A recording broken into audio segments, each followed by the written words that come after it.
Alrighty, I think we are live, and hello to whoever is out there at the moment.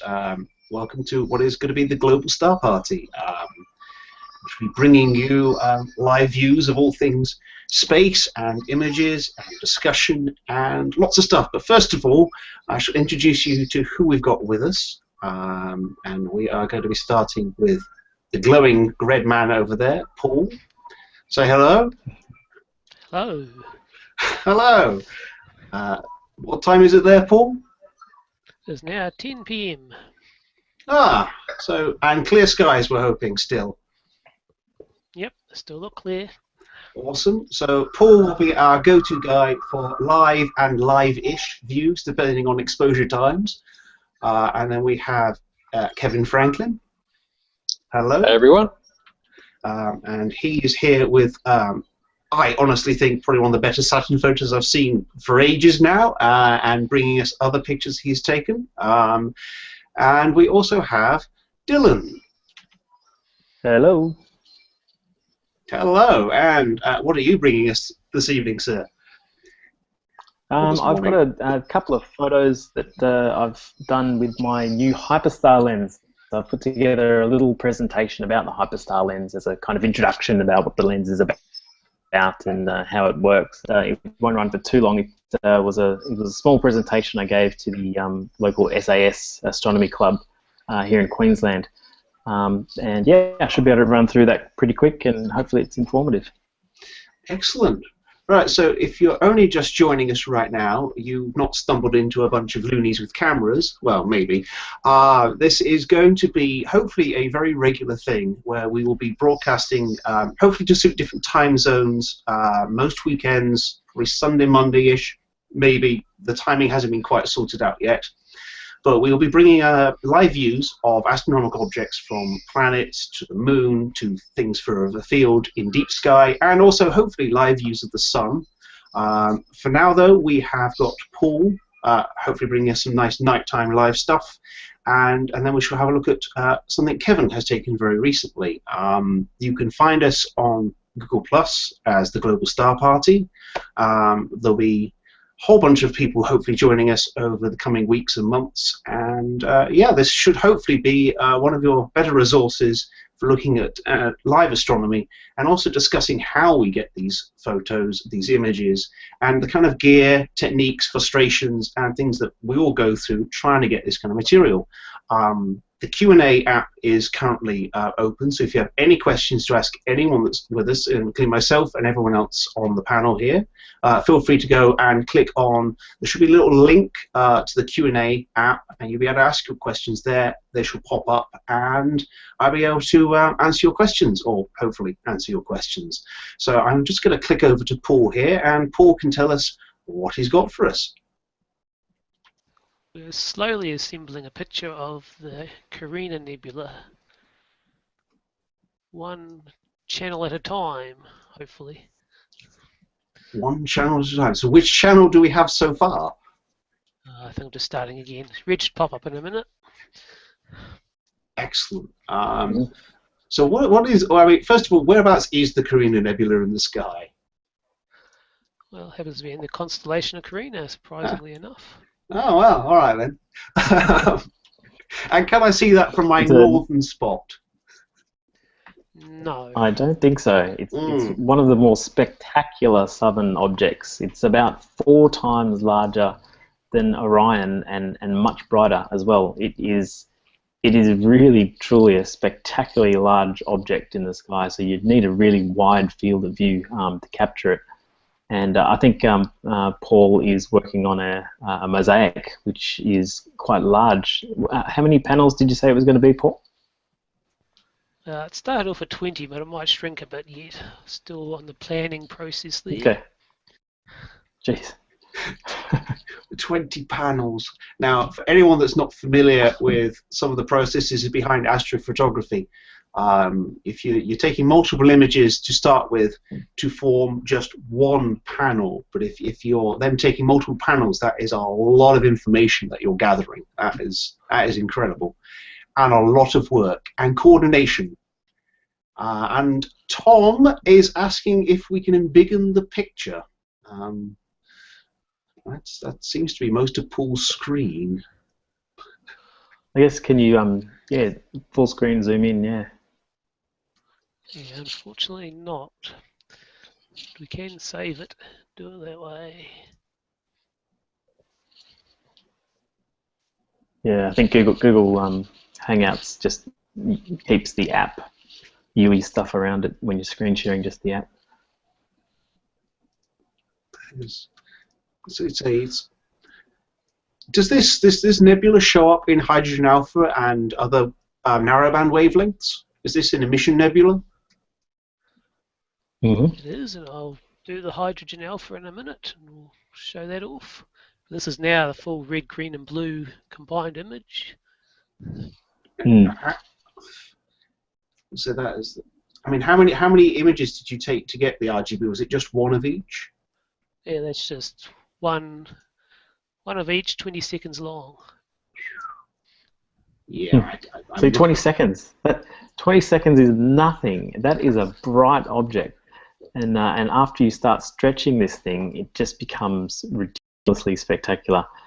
Paul, I don't know if you've got the other image. You've imaged this recently, and you've done a really nice stretched process version of it. Did you want to throw that one up as well?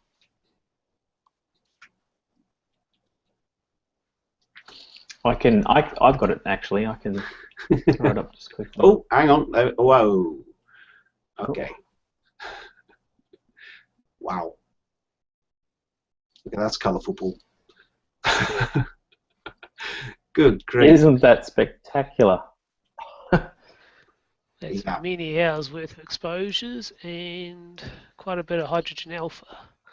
I was going to say there is a lot of hydrogen alpha in there. That is absolutely spectacular. I need to move down south.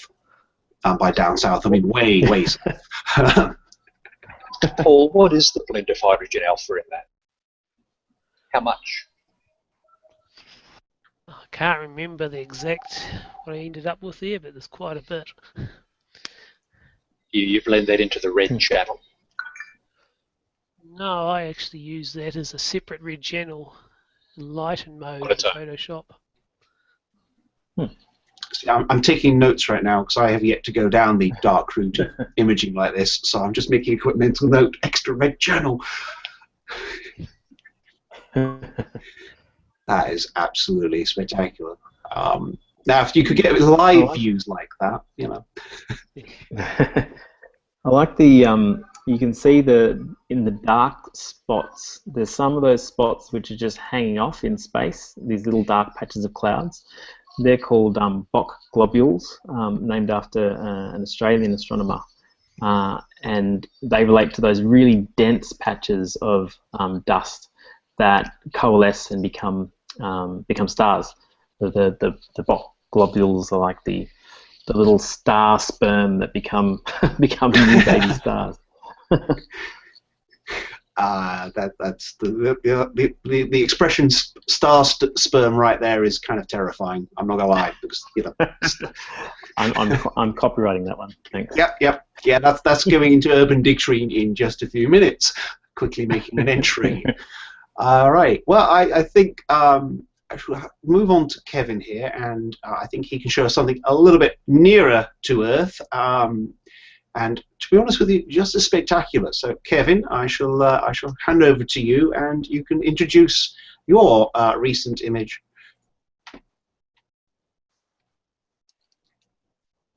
Sorry, just had to unmute there while I screen shared. I think I'm screen sharing that final image. Is that correct? I am seeing it. Excellent. Yep. So this is a luminance RGB image of Saturn taken on the 27th of May, with Saturn very close to zenith, and therefore looking through as little atmosphere as possible. And I have to say the atmospheric conditions that night were as optimal as I think one can get for planetary imaging at these sort of long focal lengths. So I actually prepared, and I was showing some of the chaps earlier, the base video on which this image was made just the luminance frame. So if I share that window with you, which is this one here, and play that, if everyone can see that video running. Yep, just came up. Yep, I can see that. Yep. So that is the Really sort of image I was dealing with, and it was just remarkable. The Cassini gap is sharp and clear. The shadow at the northern pole is sharp and clear, and there's a little bit of jittery movement. That is my fault, not the atmospheres.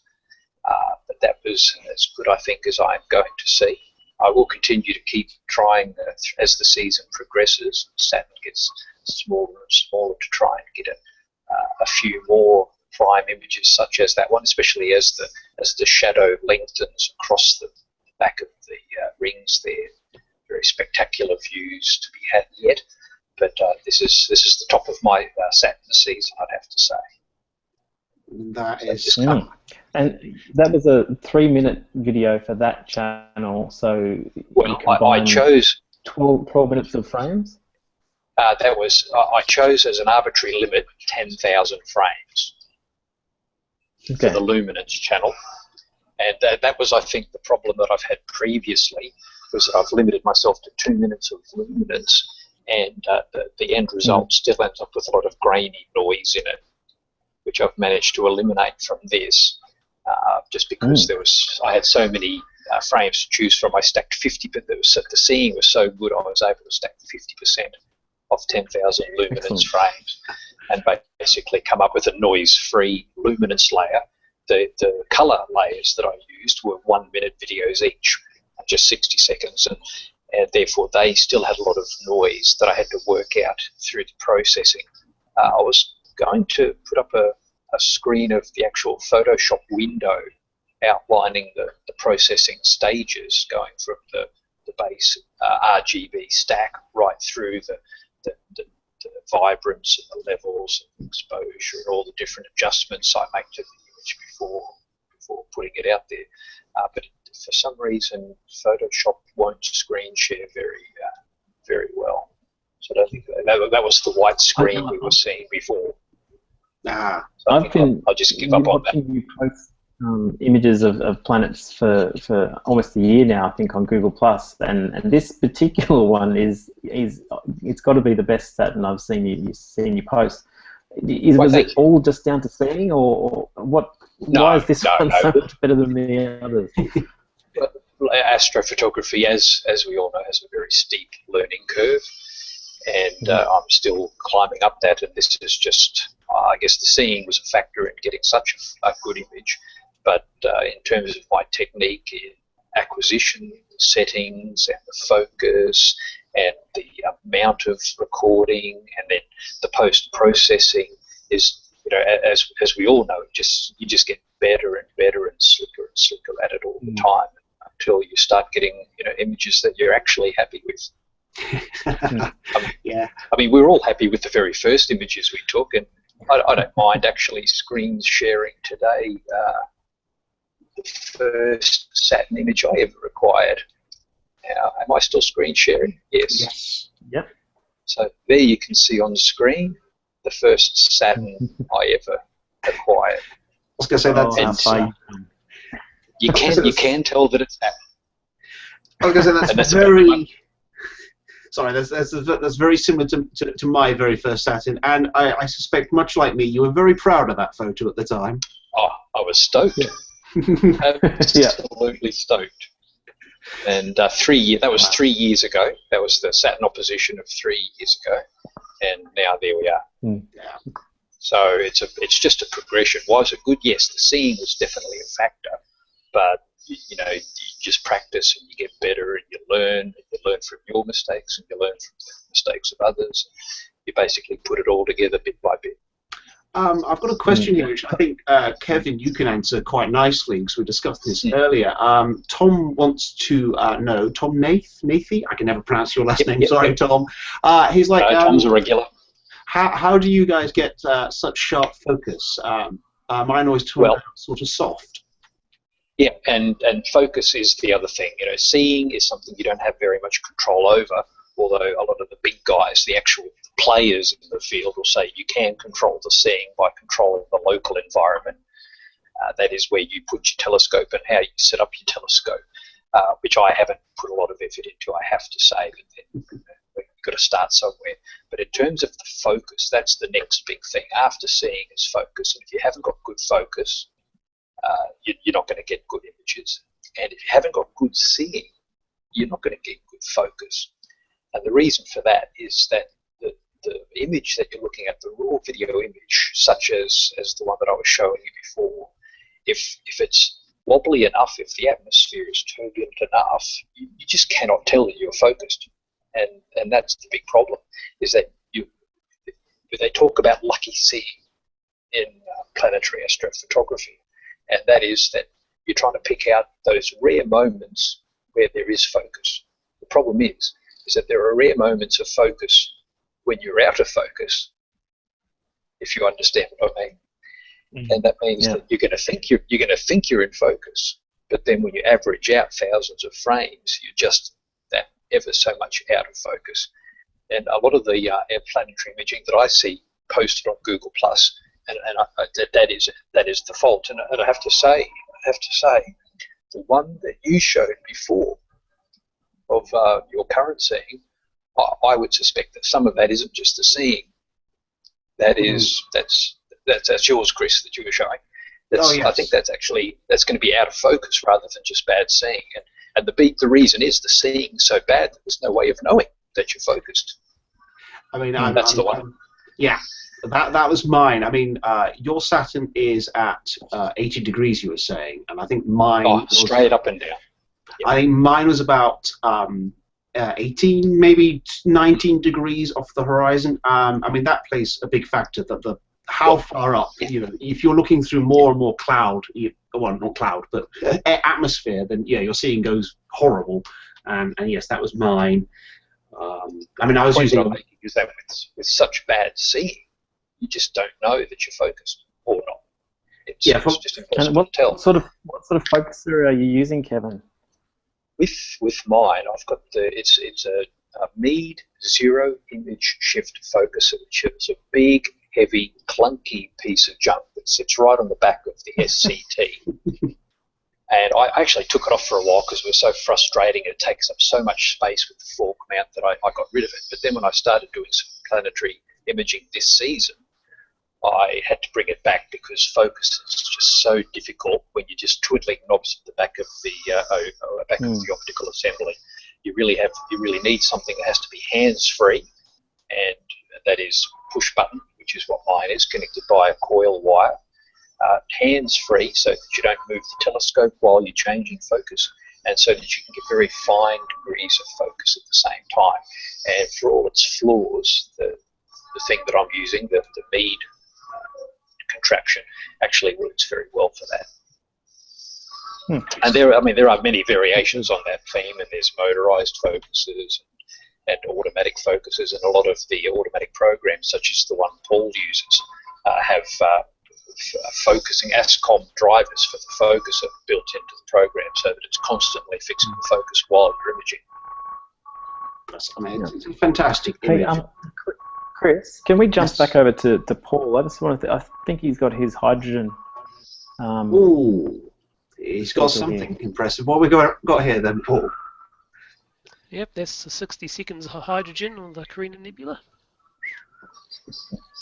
So, I mean, to those of us, to anyone that's listening and that doesn't really know, do imaging or is not particularly familiar with the terminology, I mean, can you give us a quick rundown of what we're looking at here then, and why you're seeing somewhat different details to what we were earlier?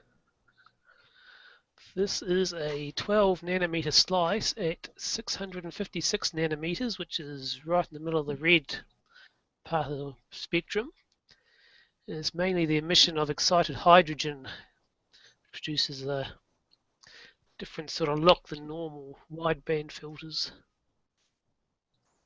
I mean, I mean, as I say, I haven't gone down this route myself yet, although I am planning to.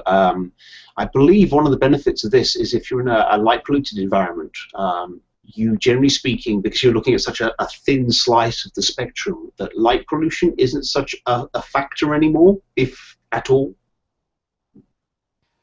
No, light pollution won't matter with these narrow band filters. Even the moon doesn't affect them that much. So you're telling me that you can image with that pesky moon? That's upsetting for me. And that's wonderful. I mean, with this kind of narrowband imaging, you obviously see emission nebulas, but it's not practical with regards to galaxies, I believe.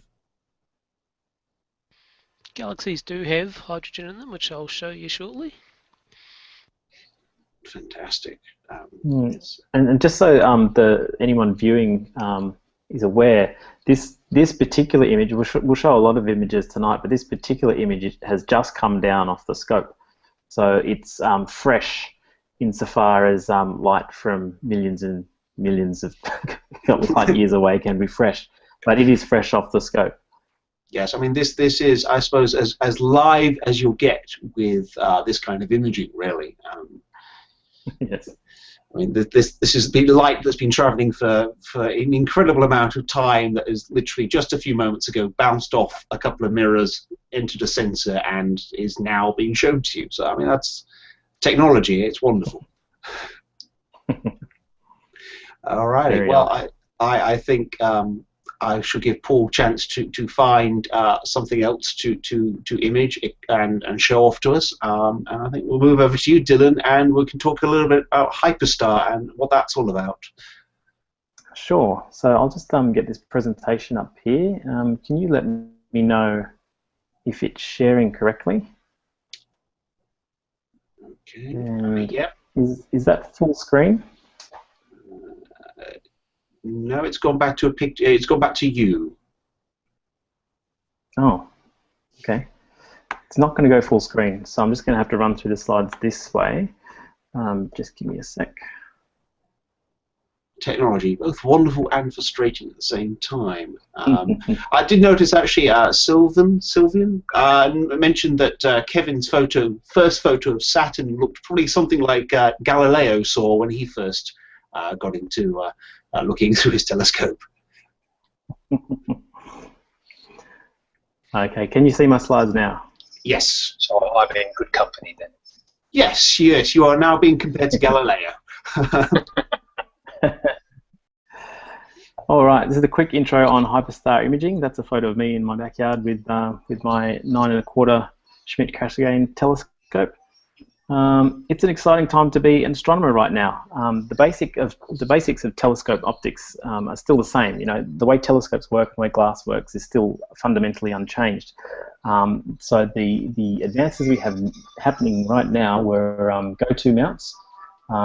In the mid-80s, Vixen released the first go-to mount, and to be honest, they haven't changed a lot since then. And I wish mounts were a little bit smarter than they are today, but it is still a really fantastic advancement for the modern astronomers' go-to technology. A lot of stuff happened in the 90s. The 90s were great. We had the boom of digital cameras and CCDs coming to consumer level. Astro image stacking was just taking off. It was something that microscopy people were doing. So people were doing frame stacking with microscopes, and that translated really well to astro imaging, and suddenly there were amateur astronomers that were producing these shots that were rivaling NASA shots. Celestron developed the fast star system, which is what Hyperstar, which I'm going to go through in a second, is based on. Auto guiding also became a consumer level experience in the mid-90s as well. But none of these things in the mid-90s were really as important then as they are now. They're all coming together now with the computing power we have now, with astro imaging, free astro imaging software, and it's really taking off now. The Hyperstar was developed by a little company called Starizona in Arizona when FastStar was discontinued in 2005. I put iPhone down here as an astronomer benchmark because I don't know about you guys, but for me, my smartphone is absolutely crucial for what I'm doing with any kind of imaging. It's the fact that my time and GPS is sorted out, but it's also just sky survey programs, and I'm constantly going back to the iPhone or any smartphone. The Batonov mask is something that was only invented in 2008. That was not long ago. There's a lot of good stuff happening right now. There are three main types of telescopes: classic refractors, reflectors, and the catadioptric, which is the SETs, those big fat stubby ones that a lot of us use. They get a bit of a bad rap in imaging sometimes because f10 is really, really slow. And so the Hyperstar system really solves this issue with the SETs. It allows you to essentially remove this secondary mirror at the front. Oops. It allows you to remove the secondary mirror at the front and place the Hyperstar lens there. That takes it down to f2, which is super fast, really super fast imaging. I went to Wikipedia and I went to Wikipedia and I found a list of 5 visual telescopes in space. So these are the telescopes that do just normal visual spectrum work. And I discovered that they missed one. There is one other telescope in space that is a visual telescope, and it's this one, Chris Hadfield, holding a consumer-grade Celestron 9 1/4, just like mine. In fact, mine's the Edge HD model, so that's the next one up. So I can say I've got a better one than the one on the space station.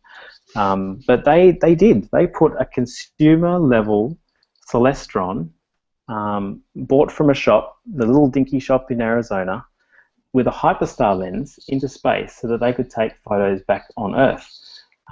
They used this scope for taking photos of disaster areas, and it allows them to take photos really quickly rather than having to wait for satellite imagery. They can just do a flyover and take images of a disaster. So yeah, there he is unboxing his scope just like we do on Christmas Day and putting it all together. Now the magic of f2, the exposure time is reduced so ridiculously quickly that an equivalent 60 seconds on the Hyperstar lens is equivalent to 25 minutes at the normal f10 that you get with an SET. These two images give you a comparison. This one is 12 by 5 minutes. This one's 9 by 10 seconds. So 90 seconds they acquired the same image with actually perceptibly more detail in 90 seconds off the Hyperstar. So it really is a fantastic bit of kit. This is what the lens looks like. This is the end that attaches to your secondary mirror, where you pull the secondary mirror out.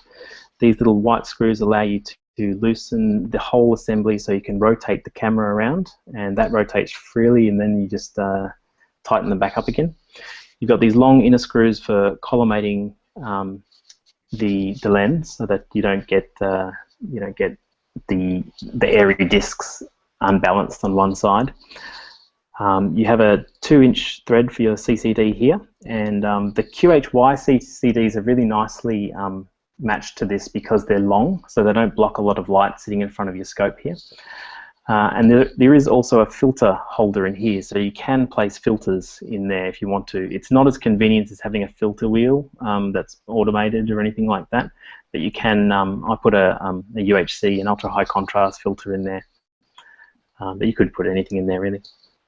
So that's what it looks like, all attached up. This is where I image in the backyard by the clothesline, and there is a small carpet python that came to keep me company one night. That's just imaging in Australia. That's the sort of thing that happens. So this is first light. I just pointed the thing at M42, nice bright target. 5 minutes, 5 times 60 seconds, and even it's a noisy image, but I still got a lot of dust detail, and so you can imagine what would happen if you did spend, an hour on this target with Hyperstar. This is obscured, sorry, because of the this is not presenting properly, but it's the Rosette Nebula, and I just wanted to show that this particular one had poor collimation of the hyperstar lens, so you get these kind of ringed stars. But that was, again, only 30 minutes to take that image. So as soon as I got the lens and got it all set up, I was just firing off image after image. I would do 3-4 targets in a night just because I could. This is the Christmas tree area and the little Hubble Variable Nebula, which is a tiny little thing. But because the field of view becomes equivalent to about a 400mm lens, you have a really wide field. It is a really, really wide field. So it's good. It's definitely better for those larger objects.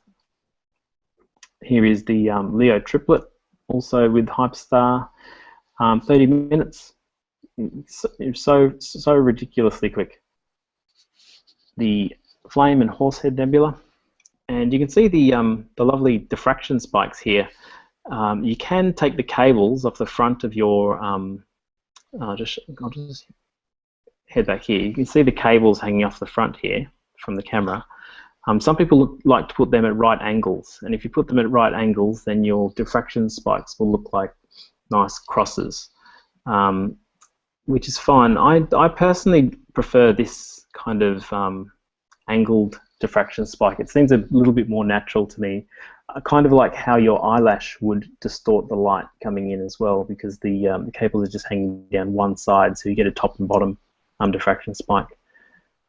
The Seagull Nebula, 54 minutes. Not a common object, but a really, really pretty bright one. This is one of my favourite photos, one of my most recent ones as well. It is the Running Chicken Nebula, but I just can't call it the Running Chicken Nebula, so I've called it the Red Dragon Nebula.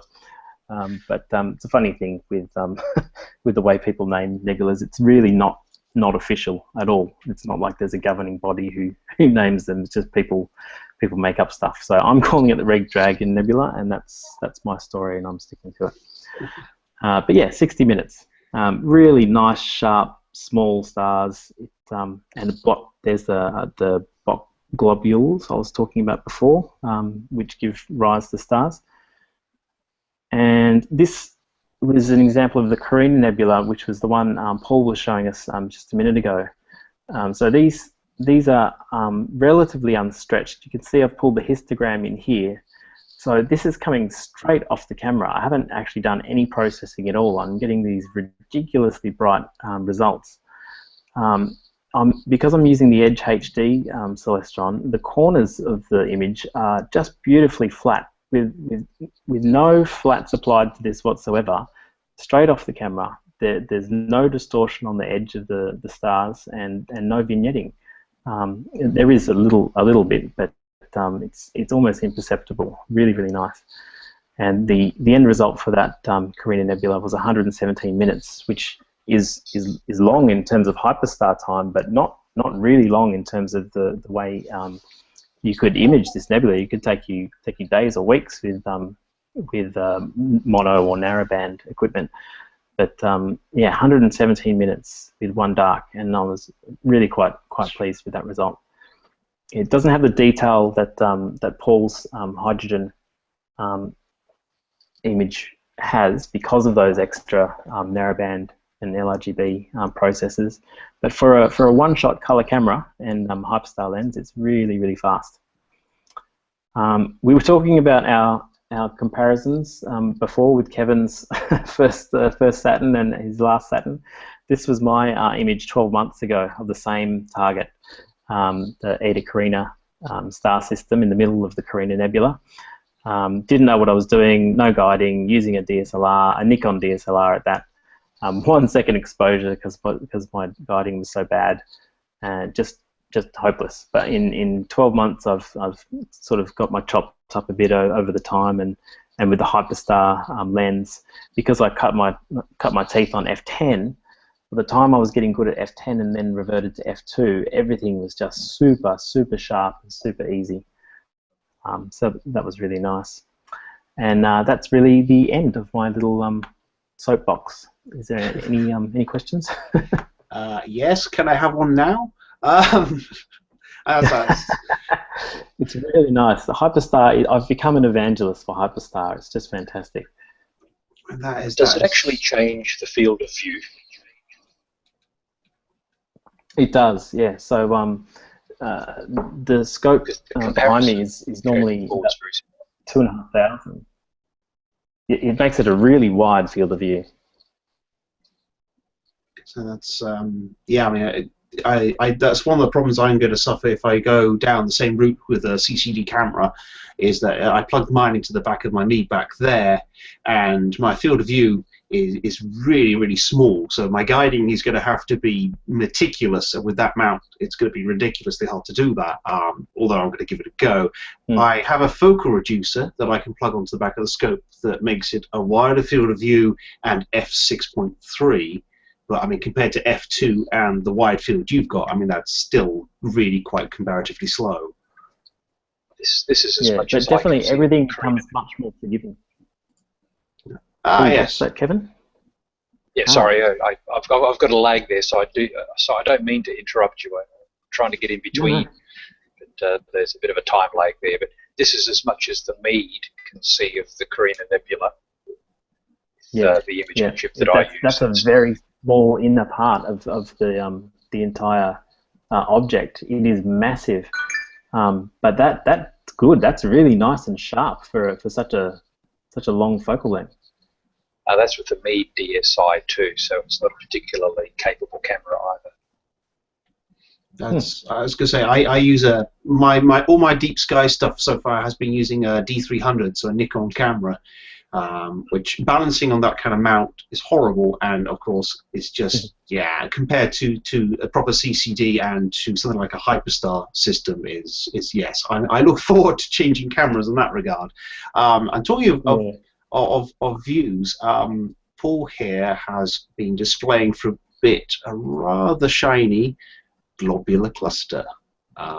So I mean, Paul, what's the field of view you've got with that, and what are we looking at? Well, this is Omega Centauri, the biggest globular cluster in the Milky Way, containing about 10 million stars, although I'm sure I haven't got all of them there. Well, I mean, that is still a heck of a lot of stars in one field of view. I mean, how much space does that globular take up? I mean, you say it's the biggest in the Milky Way. I mean, is it physically, dimensionally bigger than something which I can see in my hemisphere, M13? Well, puny little M13 has only got about 3,000 stars. All right, yes, I need to move down south. That's fantastic. I mean, what kind of imaging setup do you use to get that photo, for instance? This is all done with a QSI 583 camera connected to a 132mm refractor, which I've probably got a picture of somewhere. Just for any of the viewers who aren't familiar with Paul's work, Paul has his own observatory in Timaru in New Zealand. Really nice dark sky, and he's set it up beautifully. He's a prolific imager. Also the reason that myself and probably a few others got into solar imaging as well, and now are addicted to that process. Although that is a heck of a lot more stars than the one you imaged during the daytime. As objects go, I mean, what was the exposure time on that? That was 3 60-minute exposures in red, green, and blue. Nice. 60-minute exposure. I mean, 60-second exposures. That long. 60 seconds. 60-minute exposure. Wow. Yeah, you get some background detail there. Just incidentally, the equivalent of a 60-minute exposure at f10 on Hyperstar would still be 2 or 3 minutes on a Hyperstar. So that's the equivalent exposure depth you're getting with a Hyperstar lens. So really good for that deep sky stuff. I'm assuming though that Hyperstar in that instance though, of course, would be terrible for planetary imaging, because obviously those objects are much brighter Yeah. Yeah. You'd overblow the things like the moon straight away. It's just not doable. Exposure time of a fraction of a millisecond, and you're still getting exposed probably. But certainly for those big, wide, deep sky surveys, hyperstar is something that comet hunters use. Shoemaker Levy uses a hyperstar, and Terry Lovejoy uses a hyperstar as well.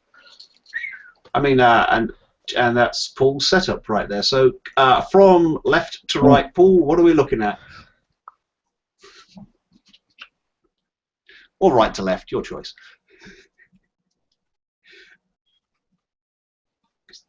It's a lot of tubes on one mount.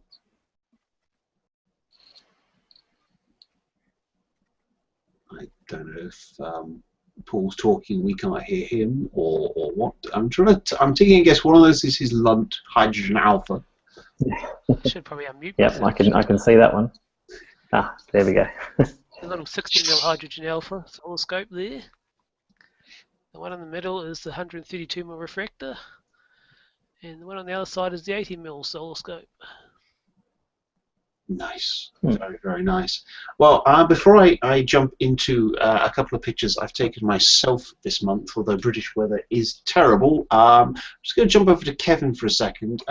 You were showing a picture of the moon, or a crater on the moon that you took recently.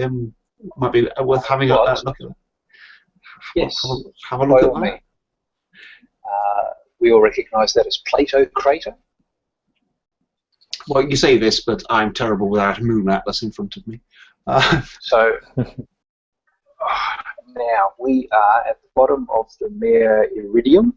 Actually, if I show you and for all of our northern viewers, of course, one needs to remember that these are upside down. Apologies to Paul. All the right way up. There is no upside down. All the right way up. Space. There is no upside down. No. So I've got this is a full mosaic shot I took of the moon that same night, and so I don't know if you can see my cursor. Can you see my actually, cursor? Kevin, I can't. You can just see me. Yes, I can just see you. Well, how about what I do is I'll screen share. That will make it much easier. There you go. Aha. So can you see my cursor? Yes. Okay, so we are in the Mare Iridium, and we've got the Apennine Mountains here, and the Montes Alpes here, and Plato crater sitting down there. It's filled full of lava, and we can get to that closer up view because that's a mosaic that I should probably do it from. If I just go to 1 to 1 there. So we're talking about this area here. And the Valles Alpes there, across there, and the Montes Alpes there, and Plato crater there. So over here would be the, hang on, that's the Sinus Iridium over here. Someone have to refresh me. That is the Mare Imbrium. Mare Imbrium. Yes. So I did that all without an atlas in front. So I just took a close-up there to see if I could find something interesting. With the shadowing, because we're very close to the terminator there. You can see the rim of Plato crater casting quite a prominent shadow, a very jagged and prominent shadow across the base of the lava floor there. We've got the Valles Alpes there, which is a very straight, jagged line through there. Some of the better views, you can see a line, a rill, as they call it on the moon, running right up the middle of that, similar to the sort of rill that we can see over there, which has a name, I assume, but I cannot tell you which it is, running right up the middle of the valleys. And that's my current goal in lunar imaging, is to get a clear shot of that rill running up the middle of that valley. Nice. The lovely falls there. So as we saw, it was a night of very good seeing. The same evening that I took the Saturn shot, but again the moon here was getting a bit low on the horizon, setting before I turned my gaze upwards. I was going to say I love on Plato itself how illuminated quite brightly. It's just where your cursor was, how that wall seems to have collapsed and crumpled. I love that detail when looking at it live. That's one of the best features of Copernicus crater, which is probably much better visible tonight if maybe, I don't know if Paul's able to train his telescope in that direction, and you can actually see where the walls of the crater have collapsed down and given it a tiered appearance. I think they call it a complex crater. A complex. To anyone that is thinking about or does any astronomy really, I mean, the moon is a wonderful thing to look at. And you see it if you casually look up with just your eyes without anything in front of them. I mean, it's always a beautiful object to look at. But to look at the moon and realize that it has mountain ranges, valleys, these cliffs, etc., is to realize that it is another world. Effectively, is a wonderful thing. I mean, that photo there, I just kind of want to raise a few billion or so and just land there and it'd be just to stand there and look at that up from the surface would be, in my imagination at least, incredible. I mean, it's a lovely photo. Well, they are fully formed mountain ranges. It's hard to appreciate that when you're photographing it from the Earth. Everything looks so small, but yeah, standing next to that, you'd be very, very impressed, no doubt. And due to the 1/6 gravity, you could take a little jump off that, and it would take a while to land. So there are just as many reasons for not going to the moon as there are for going there. I've heard it's a terrible holiday destination, just no atmosphere. So sorry about that, folks. And Paul here has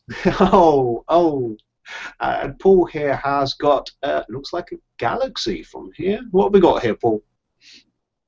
It's a bit faint, but it's the Southern Pinwheel Galaxy. Definitely getting that on the trip. Corner, they're having a fair bit of trouble with the moon. It's a bit close. Still, that is. I mean, I was going to say you've got the Pinwheel Galaxy, and from my view here, it looks like a rainbow in the bottom left corner. But yeah, I mean, so I mean, this is live-ish. Live-ish. What was the exposure times? It's another set of 60s. Nice. I mean, that's lovely. I mean, you can definitely see why it gets its name there. I mean, you can see those spiral arms coming off it. That looks like a barred galaxy. I mean, I'm not an expert on what I take the photos. I'm not an expert in all that. It does look like a barred galaxy. Yeah, I think you're right. It has that classic bar shape. Yeah. It is lovely. And Kevin is also sharing something that looks galaxy-esque. And there it is. Processed with some lovely dust lanes. So this is obviously the net result of some stacking and some work afterwards. So Paul's view was very much a live, as you get it kind of view, and this is something you can squeeze out of it with a bit of processing. It's a lovely photo. It really is. And now I'm going to, I think, humiliate myself with some photos of my own. So bear with me for a second, folks. Some of your stuff, Chris. This is not massively recent, but I have been working on doing mosaics of the moon, so hopefully you guys can see the moon now, or a section of it, should I say. Okay. Right, so this is a mosaic that I've been working on. I'm currently doing a project which is going to take some time to do, but I'm going to try and photograph the moon mosaicked, but at every different phase. So full moon, waning crescent, waxing crescent, the whole works, and then hopefully run a time-lapse video to show the various phases of the moon as they pass, and also hopefully, I'm going to try and pronounce this, lunar libration, where the moon appears to wobble, because we actually see more than just the 50% one side. We actually see a little more than that as the moon kind of wobbles a little bit. So does that mean that as you image these and to put them together, you're going to have that problem of the libration making it hard to register the images, and also how the size, the apparent size of the moon changes as we get further and closer to it? Yes, there's actually a couple of images I took. If I actually just load up this bottom panel, do I have it in there? I might do.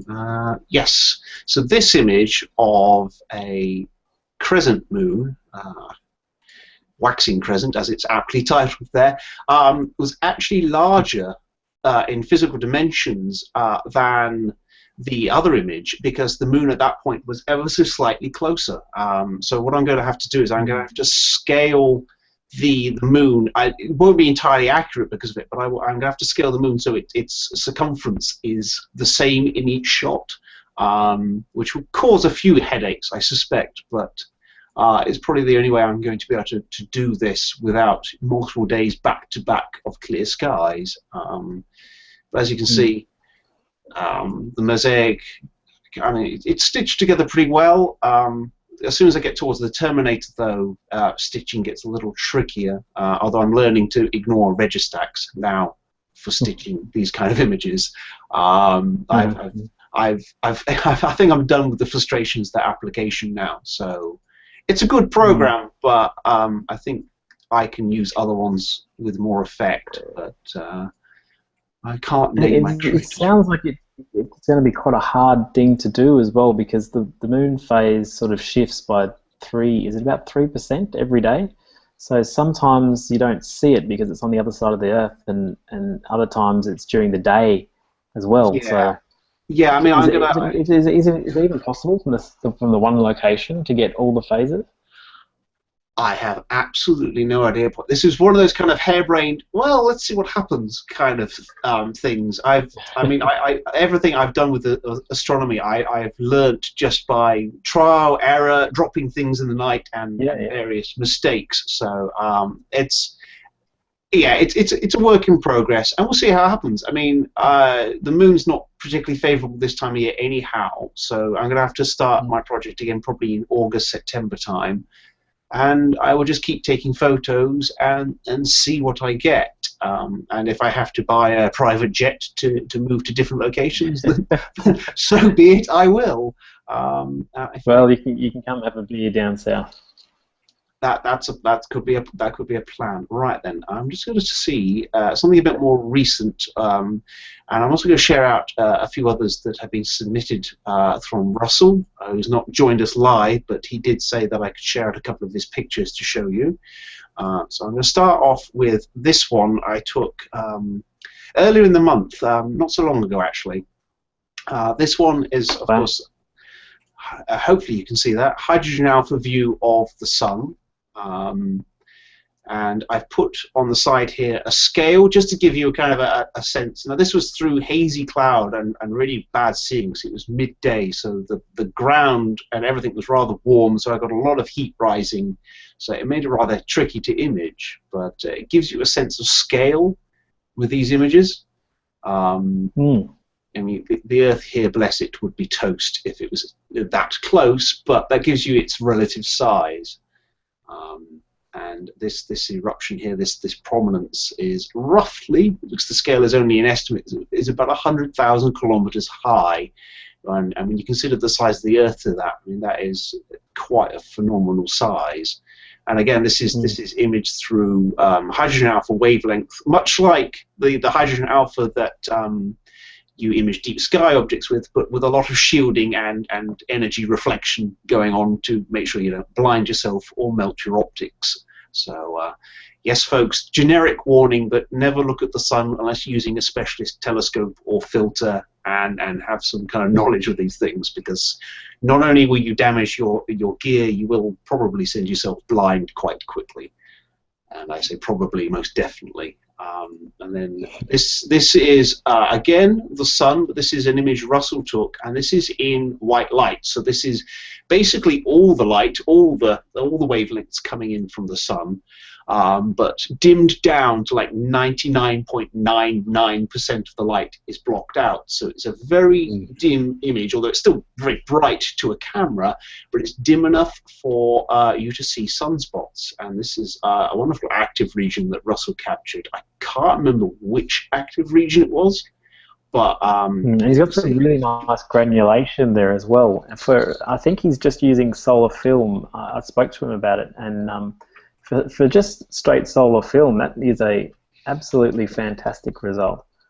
I mean, Paul here probably knows, due to his solar imaging, a lot about the sunspots and what have you. But I believe, and you can correct me if I'm wrong, that they usually come in pairs because they represent different ends of magnetic storms.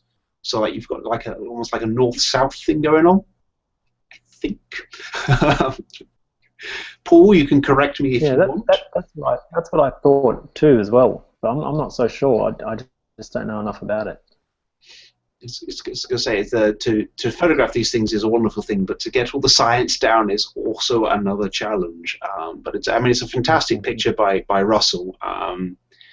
And then he's submitted another one as well of Jupiter through his scope, and it's the 4 Galilean moons as well. I don't know which one. I'd like to say by the colour that the reddish one there would be. I'm trying to figure it out now. Any chipping in would be useful, guys. But as I said, it's a lovely photo of Jupiter by Russell here. Again, not quite live views, but got a fab photo there. And then one of mine. Some sunspots, again taken this month. May weather in England is horrific. In fact, it's raining again right now, and it's cloudy. Otherwise, I would have been giving you some live views of the sun. But unfortunately, this will have to do. Hopefully, weather and timing become more preferable soon. But again, sunspots taken through my Coronado Solar Max telescope using a mono camera, and then the color, I have to admit, is added in afterward. And then I think the last photo. That's really nice. So I shall stop screen sharing for a second and just show whoever's watching. So stop screen share. So yes, the images of the sun I use, I take through this thing, which is a 60mm telescope with lots of light blocking going on in the front there, and then hydrogen alpha filters. And then attached to the back of the scope normally is this thing, which is a monochrome camera with some taped up tilt adapter going on. The tilt adapter stops Newton rings by tilting the camera so it's parallel with the optical plane, so you don't get any nasty distortion rings. Newton rings are a weird one because they don't appear in every optical setup. It seems to be very specific to what camera and what tube you're using at the time. But they appear like almost like waves across the image, like little circles that run across it. So the tilt adapter simply tilts the sensor so it's parallel with the optics, and it kind of removes those rings and those distortions, which I believe are an aspect of refraction. I don't understand the science entirely behind it, but they can be quite an issue for imaging, especially if you start sticking Barlows in. So if you start increasing the magnification of the object, they become more and more prominent and obviously interfere with the picture that you're taking. It seems to be only affects solar photography. I've not seen it anywhere else. I don't know if any of you guys are familiar with Newton rings and any other aspects of astroimaging, but it seems to be mostly solar photography, I think, due to the way they're designed. I don't know. And Paul here appears to have the moon. And that looks live to me. Views again. Aha. Fantastic. Yes. This is actual live. This is photons actually hitting the sensor now. So Paul, congratulations, you're officially the first person to show a proper live view on the Global Star Party. That's right. And to everyone watching, we're hoping to bring more liveness in, possibly from our American counterparts and elsewhere as well. So, and of course, when America can do live nighttime, Paul can do live daytime, assuming the clouds like him. Yeah, I think that's it. I think that's a good idea. I think this has been really good. The first Global Star Party. Thanks to everyone who has tuned in today, and thanks Tom Nath for all your your comments along the side there. I've been watching as they come in. I really appreciate the support, and really appreciate Paul pulling it all out to get us some live views tonight, which is just fantastic. And for Kevin for sharing his images too, and you, Chris. It's just been really great for a first episode. Yeah, let's do this again. Yes, and hopefully some kind of proper schedule and everything for you guys, so you know when to tune in, and you can prep your questions and make horrific demands of Paul and anyone else showing live view, so we can try and go, show us this, show us that, come on, where is it? So that would be fantastic. I mean, Paul right now is showing off a beautiful view of the sun. Again, not live, but hopefully we get some live sun in, planetary stuff. I mean, I'm certainly hoping weather and timing and height permitting to get some live Saturn across to everyone. I mean, I think we have the foundation here, a good foundation for doing something quite awesome with cameras, technology, and the internet. So I hope everyone who's watched has enjoyed, and will tune in again and bring their friends, and hopefully we can really get some amazing astronomy-based stuff out there. I mean, thank you, Paul and Kevin, for joining us. Thank you, Dylan, for your presentation. Pleasure. And no problem. Thank you, Chris, for presenting the whole thing. That's really good. Well, no, thank you for the backup too. You know, this is a new field for me, and it's fun. But thank you all. It's been great. You can, of course, find everyone. So I think I'm going to ask everyone where it can be found. So Paul, if we want to, stalk you, where can we find you? I'm Astro Stew on Twitter, or Paul Stewart NZ on Google+. Fantastic. And Kevin, if we want to find you? I basically hang around just on Google+. It's an easy one. Plus Kevin Franklin. And, you'll find me there, and all of the images I've taken ever, or the ones I'm prepared to present. Including that fantastic Saturn photo, so I recommend anyone check that one out. Yeah. And Dylan, where can we find you? You can find me on Instagram, Dylan_O'Donnell_, or Google Plus as Dylan O'Donnell, or my website, geography.com. That's geography with a D, geography.com. And what about you, Chris? Where can we find you? You can find me on Google Plus as Plus Chris Kennedy. You'll see my random photos when I get a chance to put them up, and you can also follow me at CKMU. It's a weird one, I won't explain it now, but you can find me on Twitter there. I tweet out anything I'm imaging live, and my photos in general, including the eclipse we had recently, so you can go back through there and see my live and not so live views of that event. And you can also find the Global Star Party on Google+, and you should be able to, we will of course individually share out events and things that we're doing on that, and hopefully we're going to bring you more live views and more space stuff in the coming months. So stay tuned, and thank you all for joining, and hopefully see you again soon. All right then, thank you. Thanks everyone. Thank Bye, you. everyone. Bye everyone.